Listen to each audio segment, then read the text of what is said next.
Ang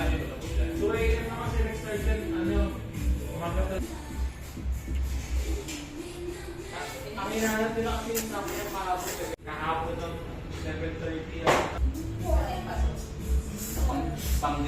Mga ka-apps, excited ka na bang itry at tikman ang pinakabagong kainan na matatagpuan dito sa Angono, Rizal? Na talaga namang pinag-uusapan ngayon dahil sa Malak Korean Ramyun Style House na ang concept ay self-cooking ng mga instant ramen soup noodles at iba't ibang klase ng Korean stir fry noodles. Pagpasok mo pa lang sa kanilang tindahan ay bubungad sa iyo ang iba't ibang klase ng Korean noodles. At sa bawat item ay meron nang nakalagay na mga presyo kaya hindi ka na magtatanong. At isa pa sa mga interesting dito sa kanilang kainan na kung ikaw ay K-pop lover music ay mapapaindak ka talaga sa kanilang sounds na pinapatugtog sa kanilang dining area.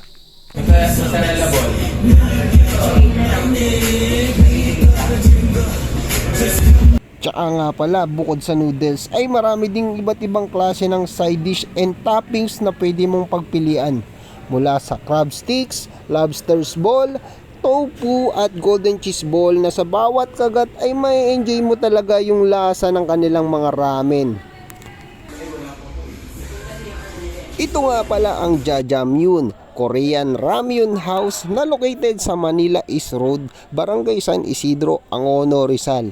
Ang landmark po niya ay halos katapatan lang siya ng SM Center Angono. Kaya nga naman hindi kayo mahihirapan sa paghahanap ng tindahan nila. Siya nga pala, saktong-sakto yung dating ko dito dahil soft opening nila at iilan pa lang yung mga tao na kumakain pagdating ko. Pagpasok mo pa lang sa kanilang tindahan ay i-assist ka na agad ng kanilang mga very accommodative na staffs. At kung first time ka dito sa kanilang tindahan ay pwede ka naman magtanong sa kanila kung paano ba yung step by step procedure sa pag-order sa kanilang tindahan. Dito nga pala sa Jajamyun ay meron din kayong pagpipilian ng mga iba't ibang klase ng drinks. Meron silang mga soda dito. Meron din alcoholic drinks kagaya ng beer. At syempre, Korean store to. Kaya hindi mawawala yung kanilang pinagmamalaki na soju. FYI lang mga ka-apps, hindi lang basta ito kainan. Pwede din po kayong mag-take out at bumili ng kanilang mga paninda dito. At sa mga nagtatanong kung magkano ba yung price range nitong kanilang mga paninda, ay hindi din nalalayo sa mga presyo na mabibilhan natin sa ibang mga Korean mart. At kung magsasama kayo ng kids, ay walang problema dahil meron din kayong pang treat sa kanila dahil meron kayong mabibili dito ng mga Korean ice cream na mabibili nyo sa murang halaga. Dahil nagugutom na ako sa mga nakikita ko sa loob ng tindahan nila ay kumuha na ako ng aking lulutuin. Kumuha nga ako dito ng gin ramen na spicy, tsaka isang stir fry noodles na chapaguri para matikman ko parehas. Tsaka kumuha na rin ako nitong isang lemon soda na ang pangalan ay Bitok. So itratry lang natin dahil sabi nila masarap daw to eh. So after nating mamili kung ano yung lulutuin natin ay proceed na tayo sa next step. Ito nga pala yung choose your favorite toppings. At sa kanilang mga toppings ay napakarami kayong pwedeng pagpilian. Ang isa nito ay nagkakalaga ng 20 pesos each kaya magpa-assist na lang kayo sa cashier kung ano yung mga gusto nyong ipalagay dun sa inyong ramen. At isa pa na dapat nyong malaman, sa pagluluto ng ramen ay meron po silang additional charge sa pagluluto.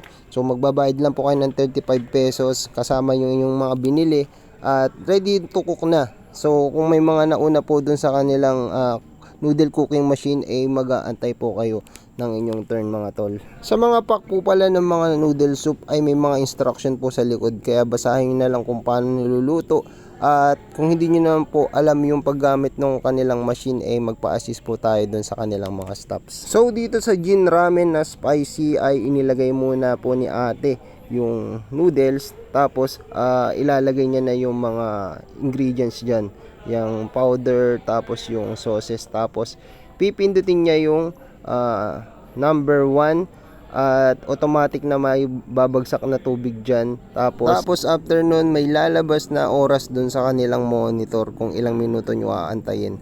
So yan, pipindutin niya ating number 1, automatic na babagsak yung tubig tapos after nun ay ilalagay mo na yung mga toppings na napili mo. Yan, kasabay nung pagpapalambot ng noodles. Yung sinabi ko sa unang video ay optional lang po yun. Kung gusto nyo pong dagdagan ng sabaw yung inyong ramen ay gagamitin mo yung option na nandun yung add water, boiled, tsaka cancel kung sapat na yung tubig para dun sa inyong ramyun. Sa stir fry naman ay same lang din naman. Parang nagluluto ka lang din ng pancit canton. So yan, pipindutin uli yung number 1 at water lang po yung babagsak dyan. So, yung mga ingredients yan, ilalagay mo after maluto yung noodles. Sa una talaga wala akong idea kung paano gamitin yung kanilang machine. Pero nung tinuro sa akin step by step niya ate, nag-enjoy naman ako. Doon sa ramen na sinalang natin ay kailangan nating halu-haluin, bali-baligtarin yung mga toppings para sa ganun ay maluto din. At kumapit yung lasa ng mga ingredients na inihalo natin dito. So, yan, medyo matigas pa yung noodles. Medyo na-curious lang din ako dito sa nakasulat dun sa kanilang machine. Yung sa mga label nila. Kaya tinanong ko kay ate kung para saan yung mga button na ito. Ito, pagka gustong dagdagan ng tubig, pipindutin lang ito. Ito po yung add water. Ito ito. yung oras. Sarap TV. Nakulangan kasi ako ng tubig dun sa aking ramyun kaya pinadagdagan ko ulit. So ayan, pinindot ko nga pala yung number 1 para dun sa add water. At sa number 2 button naman, yan yung cooking time. Kung pwede nyo i-extend yung pagpapakulo ng noodles kung hindi pa kayo consistent dun sa lambot. At dun naman sa button 3 ay ito naman yung stop or cancel. Kung okay na yung tubig nyo or tama na yung pagpapakulo ng noodles nyo, ay pwede nyo nang i-stop. Pindutin nyo lang yung button 3. After ko sa ramen ay binalikan ko yung aking pinilulutong stir fry noodles. At yan, inilagay ko na yung kanyang mga ingredients dyan. At yan, minix-mix ko na para makain ko na yung aking mga nilutong noodles.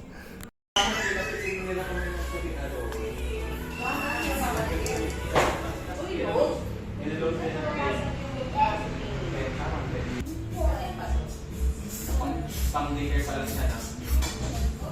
Or ka na tayo. Step-step nga rin yung. Step-step ka pa lang. Yung amin lang dito. Regular step.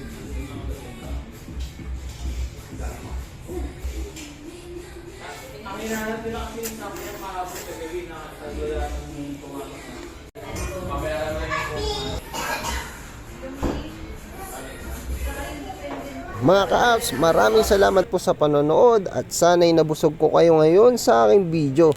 At kung nagustuhan nyo tong video ito ay huwag nyo kalimutan na i-share at i-like. So hanggang dito na lang, ilalagay ko nga pala ang page ng kanilang store dito sa comment section para makita nyo kung ano yung mga updated sa kanilang tindahan. Maraming salamat po!